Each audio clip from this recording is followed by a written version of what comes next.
This video explores the history and political transition of Zimbabwe, from Mugabe to Mnangagwa, edited by Sabelo Gatsheni and Pedzisai Ruhanya. The book examines Zimbabwe's complex journey from colonialism to independence and the political transitions that have shaped its modern history. The book is part of the African Histories and Modernities series, which challenges the idea of a single Western origin modernity. The series highlights Africa's diverse experiences with modernity, focusing on historical change, overlapping perspectives, and the interaction of multiple modernities.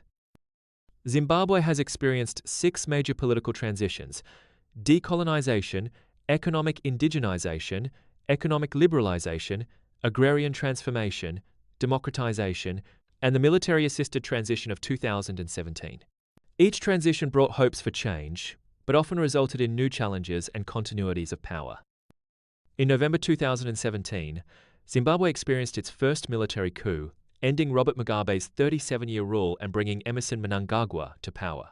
The coup was justified as a constitutional intervention, but raised questions about the role of the military in politics and the prospects for genuine reform. The concept of Mugabeism refers to a nationalist matrix of power in Zimbabwe, characterized by party-state dominance, militarization, patriarchal rule, and the use of violence. The Mnangagwa regime, despite promises of change, remains entangled in the legacy of Mugabeism. The Mnangagwa government faces significant challenges: economic crisis, unresolved national unity issues, continued violence, and lack of democratic reforms.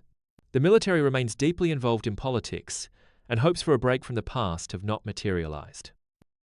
Zimbabwe's political culture has been shaped by colonialism, nationalism, patriarchy, and militarization.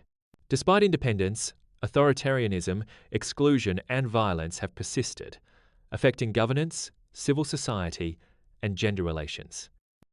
Colonial rule in Zimbabwe imposed racial exclusion, land dispossession, and political marginalization of black populations. Resistance movements, led by ZAPU and ZANU, eventually led to independence, but the legacy of exclusion and violence continued to shape post-independence politics. After independence, Zimbabwe's political culture remained dominated by ZANU-PF, with continued exclusion of opposition, urban populations, and marginalized groups. Events like Gukurahundi, Operation Cleanup, and Operation Murambatsvina highlighted ongoing violence and repression.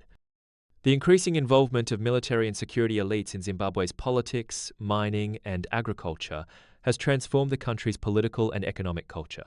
Militarization has led to new forms of conflict, violence, and competition for resources, often at the expense of civilians and marginalized groups.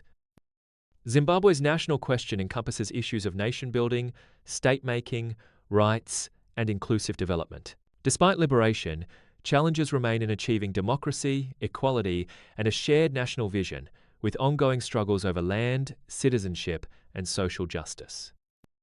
Despite promises of reform, Zimbabwe's political transitions have often resulted in repetition rather than transformation. The persistence of Mugabeism, militarization, and exclusionary politics continues to challenge hopes for genuine democracy and inclusive development.